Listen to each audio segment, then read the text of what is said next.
Santa Rita Jail near Oakland, California is the 5th largest in America. Jail can be a world of violent gangs, hundreds of cliques that bring rivalries and vendettas from the streets behind bars. Right here at San Mateo, Manual gangster, you know what I'm saying? For many, life here means making a choice: join a gang or live without protection. You've got to run with somebody, because if you're out there by yourself, there are sharks watching you left and right. Jail becomes a proving ground where old-time gangsters teach youngsters the ropes. It's mostly respect your race. You always try to stick with your race. Trying to stay a step ahead of these gangsters is the jail's gang unit, working to keep the peace in a world fraught with hidden danger. The majority of them probably do have weapons right now. It could be just a small razor blade stuck in the side of their cheek. It could be anything. It's a constant battle for control between the deputies and the prison gangs. This morning, in the staff muster room at Santa Rita Jail, deputies are arming themselves with flak jackets and non-lethal weapons, all in preparation for a shakedown. Just hours earlier, a deputy was attacked by an inmate. We're going to be going out to, starting out with Housing 33. We're going to be doing a shakedown in that housing unit. We did have a deputy that was assaulted this morning, as you guys know. We're just going to go back down there and reestablish some control and remind these guys that this is our house. Are we ready? Yep, we're ready. The assault happened in the early morning hours. During a routine transfer, an inmate saw his opportunity and struck. Jail is a world where violence is a constant threat. In cases like this, the response must be swift, measured, and decisive. And when deputies head out into general population, they have to be prepared. Inmates may resist or fight back. Each situation is different, and the jail must respond with the appropriate force and numbers. In the case of shakedowns, the element of surprise is key. East side, gentlemen, I need everybody on your feet. Do not go to your drawers. Get up, get dressed.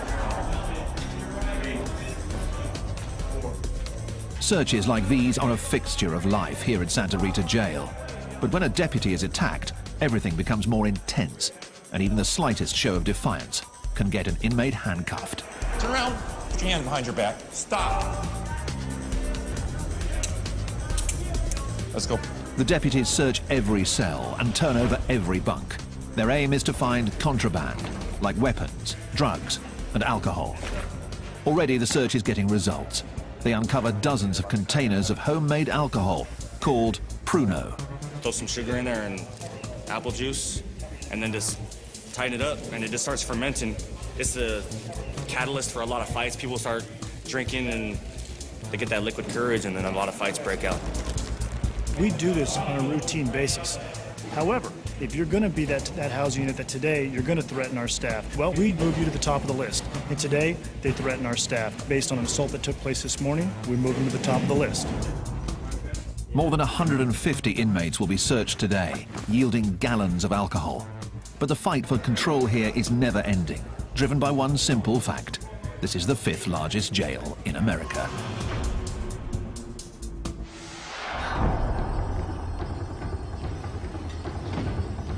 Alameda County's Santa Rita Jail near Oakland houses 4,000 inmates.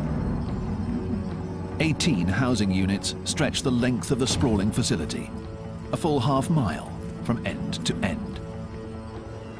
There are 2 wings. The east side has protective custody units and minimum security dorms that house more than 300 inmates. On the west side, maximum security inmates are housed in double-bunked cells, and administrative segregation units hold problem inmates on lockdown 23 hours a day. As many as 60,000 inmates pass through here each year, creating an ever-changing inmate population, and the threat of violence is always present. Heightening that threat is a stark reality. 40% of Santa Rita's inmates come from Oakland, and Oakland has a serious gang problem. Black down in the East Bay.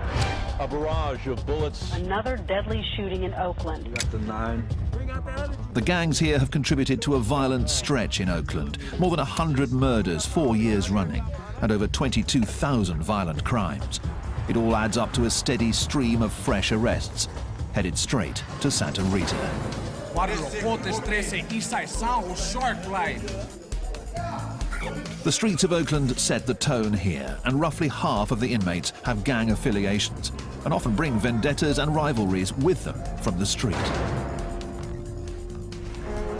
Keeping control means constant vigilance that begins the moment inmates walk through the door. Deputy Terry Carson is working at the intake area, known as ITR.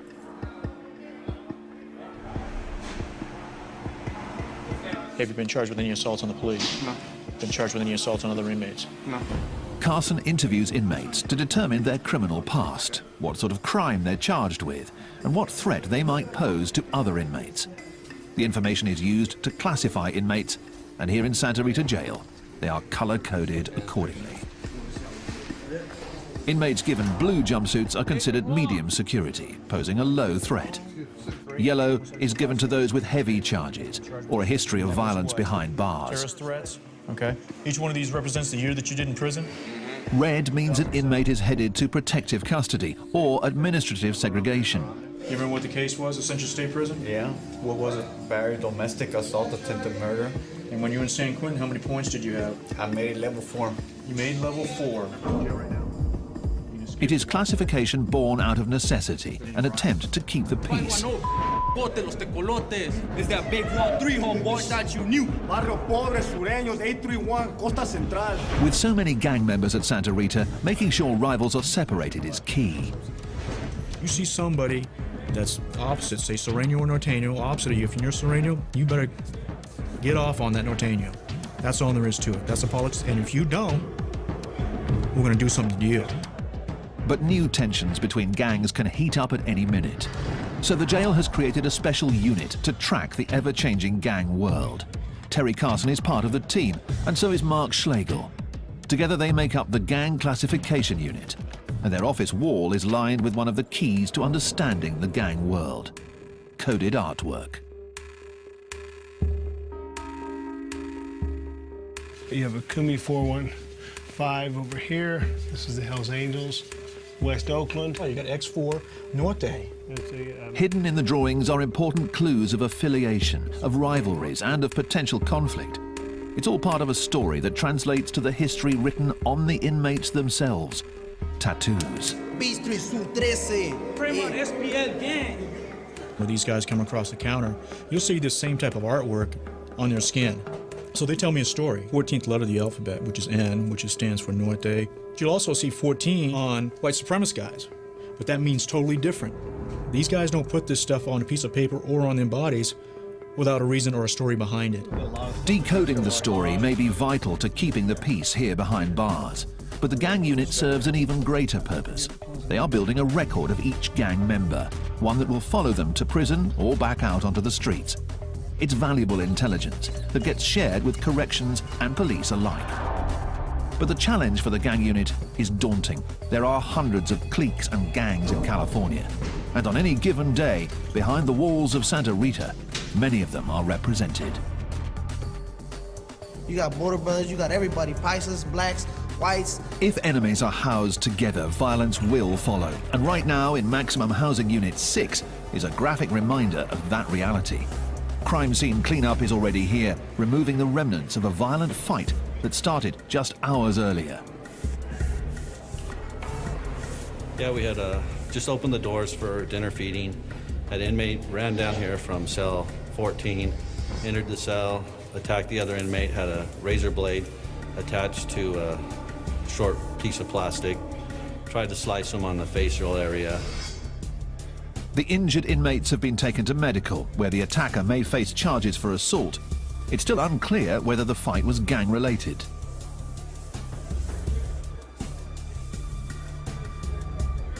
Here's a tier, and here's like the bottom floor and the cell block. I still don't get the dice though. The unit is under constant pressure to get it right, to decode thousands of pieces of intelligence and gang writings. It's blood, but it's blood.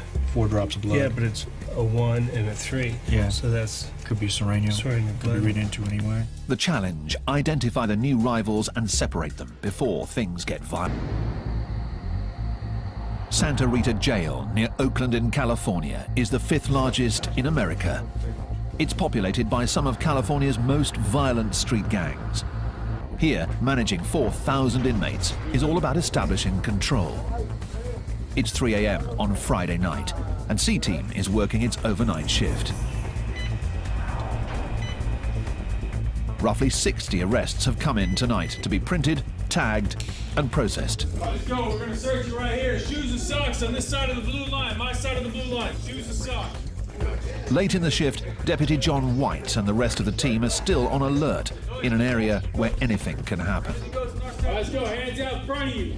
This is intake, transfer, and release, known as ITR, and it's where arrestees become inmates. We're real careful at this point. This is our most dangerous portion of ITR.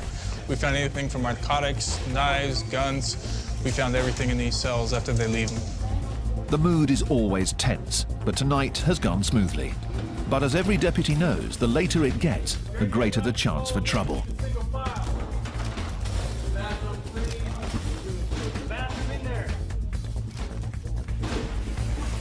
We're roughly 10 hours into our shift right now. Every minute, every second, you have to be attentive to all your surroundings.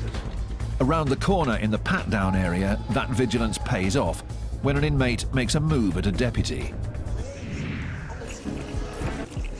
The response is quick, measured, and designed to make one point clear.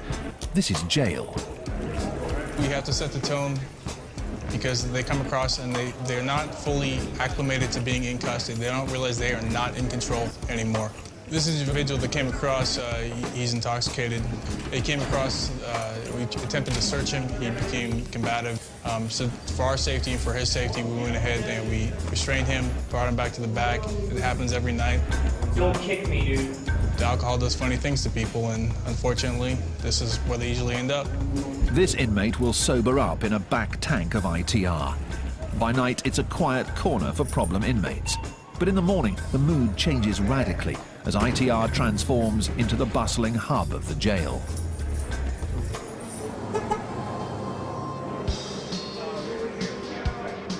There are more than 30 tanks here, and on average, 400 inmates move through here each day.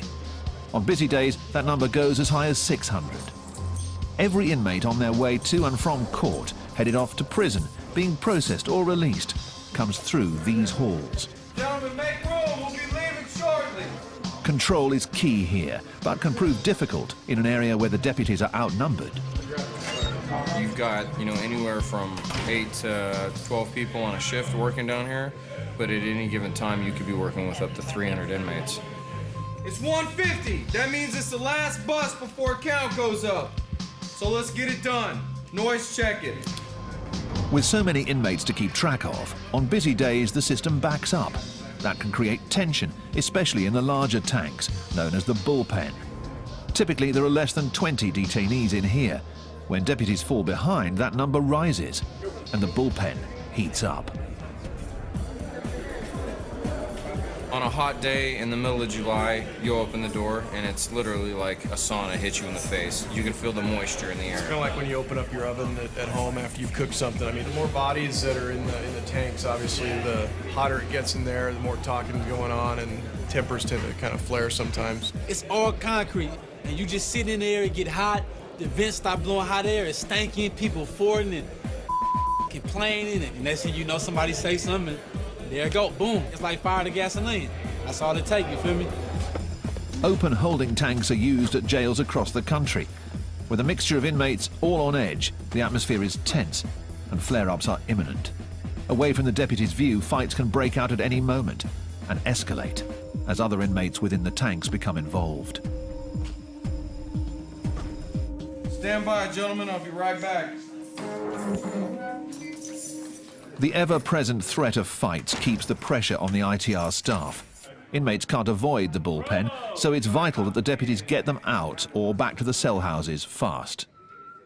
Does everybody know the rules? As the day comes to an end, Deputy Scott Brandon moves more than 60 inmates back to the units. Right shoulder, right wall, single file line. The second rule. Shut up. With the inmates unshackled, there's one basic goal: keep them moving. You want to kind of keep them going in the same direction with a minimal amount of distraction.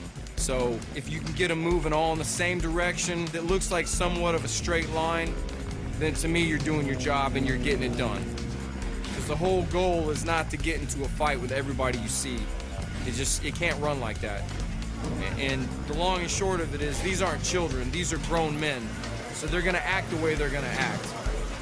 For inmates, leaving ITR marks the end of a long day. But for those returning to cell houses like 34, the stress is just beginning. Talk and get you talk some gators, close the book. Won't you take a closer look? Close casket pressure cook. And I'm the peer pressure that your teacher talking about. Toss go off the tier to teach him not to run his mouth.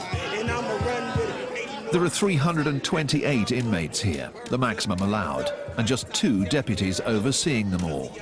During free time like this, known as pod time, it's loud, crowded, and governed by a code set by the inmates themselves.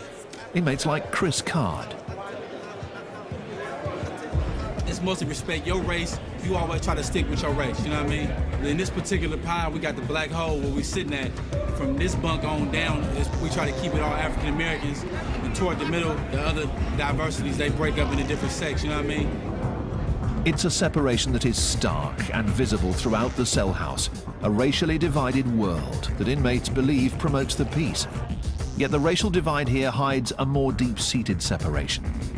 In this dorm, as with most cell houses here, the gangs are watching. Every table, every staircase, every phone is territory to be marked and held, much of it claimed by the dominant gang, the Norteños, who have their own bylaws and codes, rules followed by former gang members like Lucky. Everybody has a role, okay? It's like a body, you know? Like, everyone has a role in the gang. Everybody does. Because no matter if you're way up here or way down here, you're still contributing something. Say that there's a cell right here, okay? And this door opens 27 times a day. My job is to be in this cell and watch that door. And I jot down every time that door opened, okay? That's my job. I'm part of something. I am doing something. When you're in a gang, in a Norteño gang setting, it's by law you work out. If you don't, you will be disciplined and you'll be dealt with accordingly. That's the way it is. The gangs and codes here provide a structure, making it both a jail and a recruitment ground. Though inmates claim that segregation keeps the peace, fights do break out. And when this happens, it's each race and each gang for themselves. Me, my understanding, all my we gonna rock. If it go down, we gonna rock. Ain't no hands down, no question about nothing, man. If it kick off, man, we finna get on top of your helmet, man. Straight up, take no prisoners, cause you ain't about to, I'm not finna go home in no bag.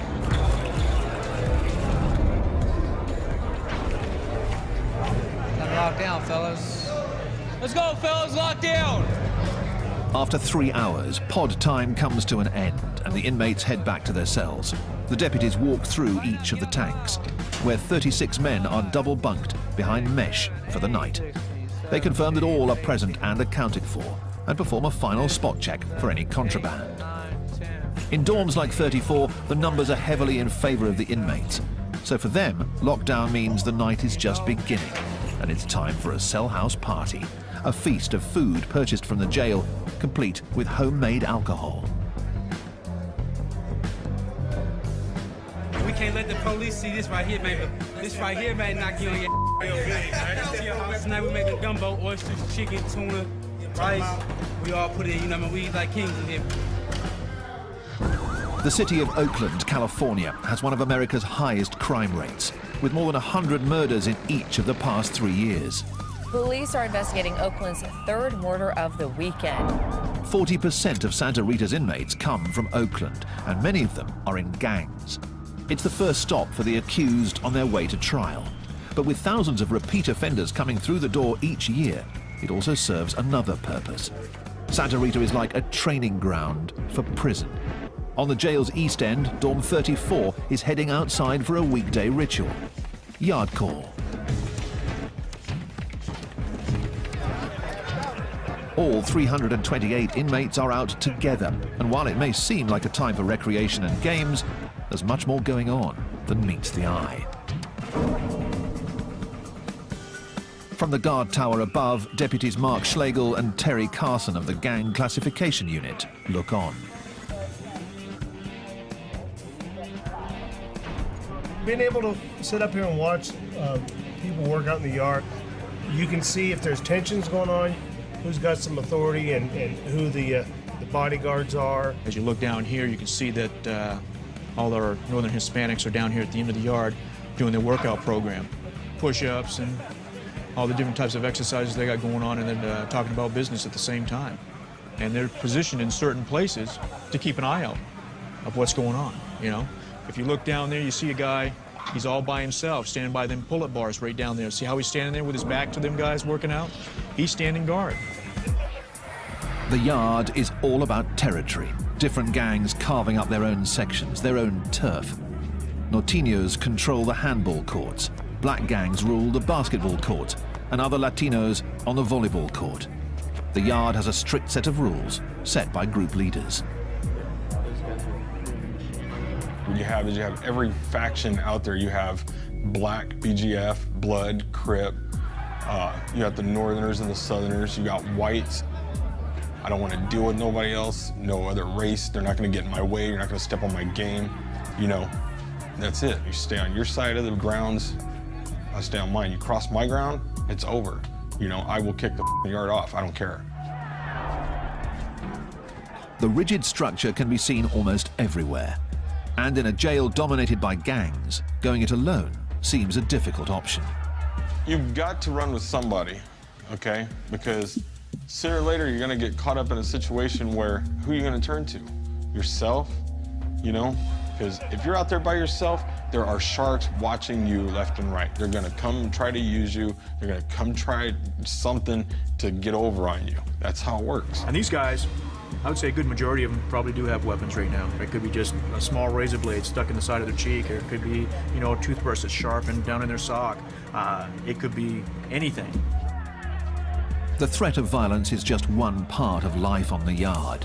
For inmates headed for serious time, the yard is also a proving ground, and the lessons learned here are carried forward to prison, where the stakes are even higher. Many of California's most infamous prison yards are dominated by hardened gangs, and their clashes can be deadly.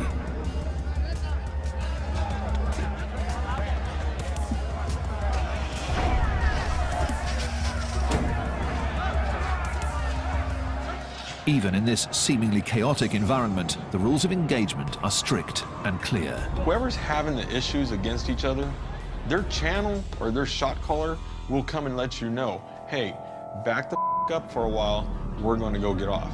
If you want to get involved, let us know.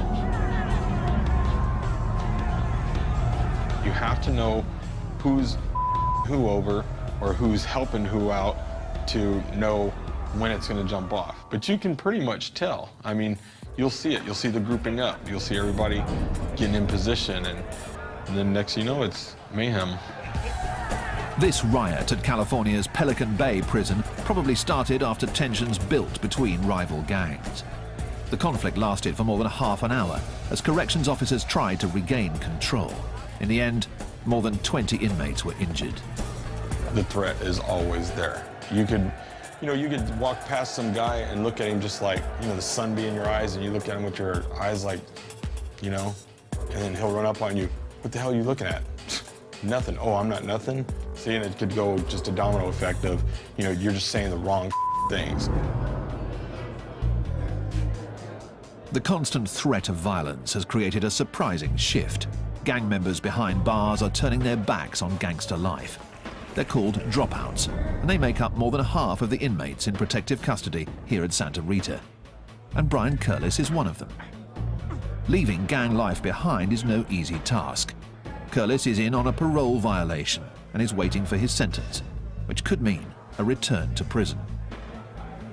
He has a coveted job as a pod worker, but his criminal record makes him a 3 strikes candidate, meaning a new charge could get him a life sentence. And as a former gang member, the aggressive mentality runs deep. It's like now I'm a worker here, and I tell people straight up, if you don't like the way I'm doing something, here's where I live. Come and see me at breakfast, you know? I don't have no problem with it. But at the same time, I don't want to get in a fight because I'm a three-strike candidate, you know? It's like, I don't know. Curlis is walking a fine line. One slip could land him behind bars for 25 years to life. Santa Rita Jail holds criminals from some of Oakland's most dangerous gangs. For gang members, cell houses and yards are a harsh training ground where the inmates are indoctrinated into the gang code. For the deputies, keeping the peace is a never-ending challenge that requires more than just watching over the inmates. It requires constant surveillance and vigilance. And today, in Dorm 32, deputies Carson and Schlegel of the gang unit are following up on some fresh intelligence. Time for pod time, pod time. Lower tiers, stay off the carpet. Upper tiers, stay off the stairs. Once all the doors are closed, I'll flash the lights. Again, this is pod time. Apparently about a week ago, from the information we're getting, they removed some of the guys that had a lot of say in this pod for the Northern Hispanics. They were taken out. And during that time, you have a void there, so there's always going to be a little power struggle within the group to say who's going to step up and call the shots. In the rigid gang structure behind bars, the shot caller is the one in charge. He runs the dorm, decides who fights who, but he also keeps the peace. Without him, even more fights could break out. So the gang unit is trying to figure out who is stepping up next. Figuring that out can be tough in this constantly shifting environment. One of the things that they do as leaders is to help train everybody else that's coming in here, or make sure that people understand, you know, the structure in there. This is a county jail. When you're in the county jail, it's not like we're in prison where people are in there for years at a time. They're in for short periods of time, and so there's a lot of turnover and there's a lot of people coming and going. That constant turnover is one of the key challenges to keeping control here. Santa Rita sees nearly 60,000 inmates each year from all over Alameda County, so rivals from the street can easily end up housed next to each other, and that can spell trouble. Just as the jail is constantly looking to classify any incoming gang members, the gangs themselves have their own strict classification process. And just like the jail, it begins from the moment an inmate walks into a new cell house. When they come in, they have to check in, and when they check in, they have to give, from the time they started coming into custody, the first crime that they ever committed to up until now, they have to list each and every crime that they committed, where they went, where they stayed, what state prison they were in, who this cellie was, and all that stuff. So they have to have that track record there. It's like writing up their resume. These gang resumes are compiled on notes and are the key means of communication between the gang members. The writing on the note is tiny, called micro-writing, and some get moved throughout the facility and checked out for intelligence on new inmates. Information flows from one end of this facility to the other end of the facility on a daily basis. And the reason why it does that, in our central location, a point is, if they want to get information out, they can put it on laundry carts, they can put it on our food carts, and go back to our kitchen area, which our minimum inmates work. And if they want to get information for, say, Housing Unit 7, then the worker can come out there and put it onto a food cart or a laundry cart. It's an underground background check, a poll taken of the inmates in the jail to see whether a new arrival checks out and can be trusted. If a new gang member checks out, he assumes his role in the gang structure. If the information doesn't check out, the consequences can be severe. And over in the muster room for the maximum security side of the jail, a unit is gathering for an urgent mission. A deputy has intercepted a note that contains hints that there's a weapon in Housing Unit 7. And there's additional intelligence that an attack is in the works. One of the guys in B-Boy Pod is saying that they have a weapon, one RB constructed into a tomahawk. We're assuming RB is a razor blade. So that's kind of what we're going to be looking for. It could have been passed from B, obviously anywhere in the house. We're going to do A, B, and C pod as a search. In addition to rumors of a weapon in the dorm, the note lists the names of some Norteños housed there. I have a list here, A, B, and C pod of some of the Norteño known and just known affiliates. This dorm is the target for today's raid. Finding the weapon is the mission. It could be tucked in a book, could be anywhere. It could be a mattress that's sliced open, stuck in the foam, you know, anywhere. So we want to make sure we do a good job, especially with the Northerner cells. We'll just go in, do our job, get it done. The team moves out to Housing Unit 7, where the inmates are already on lockdown. When the deputies arrive, the water is shut off to prevent anything from being flushed down the toilets. We're ready. Put on your shirts, step out. An operation like this relies on speed, getting all of the inmates out of their cells before they have a chance to destroy evidence. Pull your shirt down, pull your shirt down, pull your shirt down. Those who buck the system are immediately removed. Once out, the inmates are patted down and then placed in holding areas as the search begins. Every cell is turned over in a search for contraband, homemade alcohol, anything that's not allowed. But the real focus is a potential weapon. And over in CPOD, one cell is receiving special attention. I found some information on the guy that's housed here, that he's good at making weapons. It's one of his specialties, I guess, that he called it. So this was my hopeful cell. I was hoping that it would be in here. Hopefully they didn't get rid of it. The deputy finds nothing. And throughout the rest of the cell house, the search yields contraband. This is a jail-made tattoo gun. But no weapons. Downstairs, they found more notes and more names. These show people that just arrived, it looks like, names and PFNs. It may just be the break the team's been looking for. A deputy takes the notes back to Carson and Schlegel of the Gang Classification Unit for inspection. This is from C-Pod. This was an F-Pod. Okay. The fresh intelligence demands immediate attention. This is kind of interesting. Yeah. Decoding the writing is a tedious job, but buried inside could be more important information about gang members, weapons, and even new hits. Okay, and we know this guy. It will take hours to pore over the micronotes. So back in Cell House 7, the search for the contraband continues, and the deputies have had a lucky break. One of the envelopes was addressed to a cell in F-Pod, Cell 1. We understand there's a newer guy that's over there of the Norteño affiliation, so we're thinking that they may have something over there as well. The focus of the search narrows. Now, rather than searching an entire pod, the team moves in on 3 cells, and one of them is the real target. The inmates are quickly removed, and the deputies move in, checking mattresses, combing through books, but still no weapon.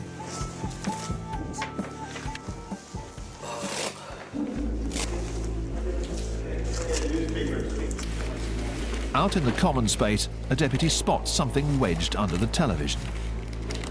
It's coming. That's what that's there for. It could be what they came here for. Yeah. A blade. Yeah. So they fit it up to slice somebody with. Yeah, see? The dangerous weapon is removed from Cell House 7. And for now at least, a possible gang hit is averted. Another small victory in a world where the threat of conflict is constant. Over in protective custody, Brian Curlis still marks his days at Santa Rita, trying his best to stay out of harm's way in a world of violence.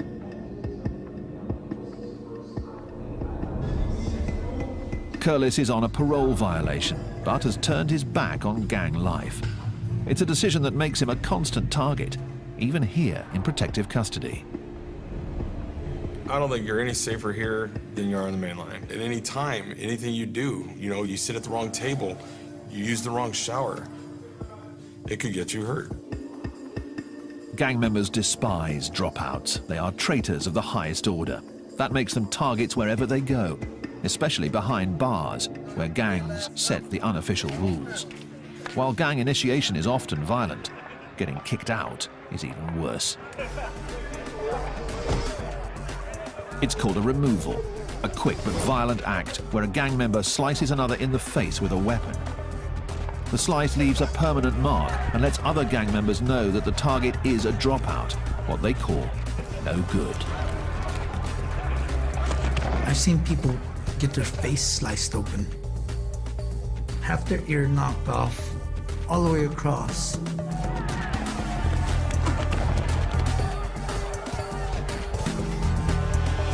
be a dropout, you know, it's like you're hated. You're hated a lot.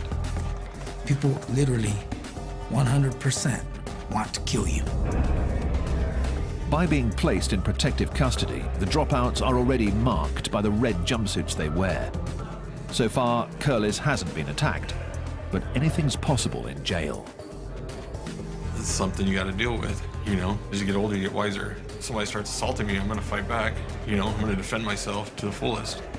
You got to be stronger than the average person around here. Curlis will soon find out his sentence. Until then, he's constantly on edge, always looking over his shoulder. Santa Rita Jail is a revolving door for some of Oakland, California's most violent gangs.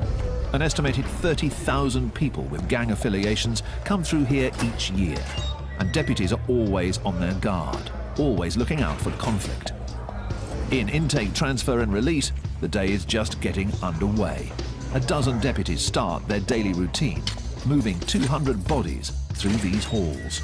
Gentlemen, we're gonna move down to the nurse. Remember our discussion. The quicker you guys do it, everybody cooperates, you get through fast. Terry Carson of Gang Classification is on his post at the front end of the system, screening the new intakes, trying to figure out whether they have gang affiliations and where to put them. Remember these street gangs? No. None? Any tattoos? No tattoos. Nothing. Nothing on your back? Nothing. The process of classification here is never-ending. It's a process designed to keep rival gangs separated and violence from breaking out. Despite their best efforts, clashes can happen at any time. Clashes that escalate as staff step in to break them up. Out on the maximum security wing, in Housing Unit 4, a deputy has been caught in the crossfire while breaking up a fight between 3 suspected gang members. The inmates are already on lockdown as an investigation is underway, and the pod is littered with the remnants of a brawl. The deputy on duty is still shaken after having a chair thrown at him. A search of the pod after the fight, all inmates were searched and jail-made weapons were located within the pod. It makes you think when you go running in there to protect these guys, if somebody's gonna stab you and or hurt you also. It could be a trap, you never know. In an isolation cell, the inmate who threw the chair is still being questioned. Threw a chair, threw a couple of chairs actually. To what? Protect yourself? Yeah. The door closed. The deputies suspect that the fight was between rival gangs vying for power in the cell house. Since a deputy was involved, the punishment is stiff. This inmate may face new charges and more time for assault. Sign me a charge, really? Yes, you are.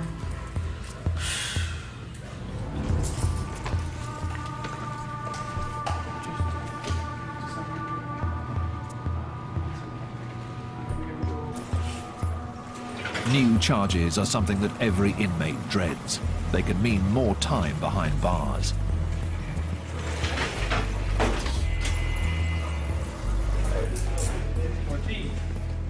Former skinhead Brian Curlis is trying to steer clear of getting new charges of his own. He's shipping out of Santa Rita, headed back to prison. Leaving jail behind means returning to a world where the convict code runs even deeper. As a gang dropout, he'll face challenges daily. But as a 3 strikes candidate, those challenges could have serious consequences.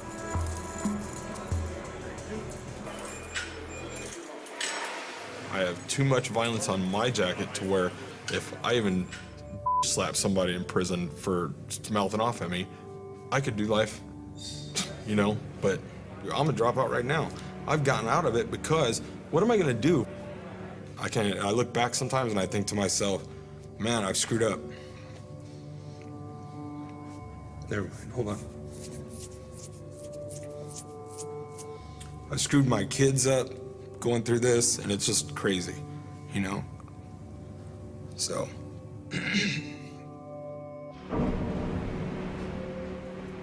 Curlis's sentence is 250 days. 250 days to toe the line and steer clear of fights. If he fails, it could mean a life sentence. The prison bus leaves, signalling the end of another day. Back in the cell houses, the evening brings with it a familiar sight. Deputies have formed a squad and are making their way across the yard. It's another shakedown, another attempt to remind the inmates of who's in charge. The battle for control between gang members and deputies never ends. Join cops patrolling the drunken states of America in a brand new look at US binge drinking next Thursday at 9. Stay tuned for Seconds from Disaster.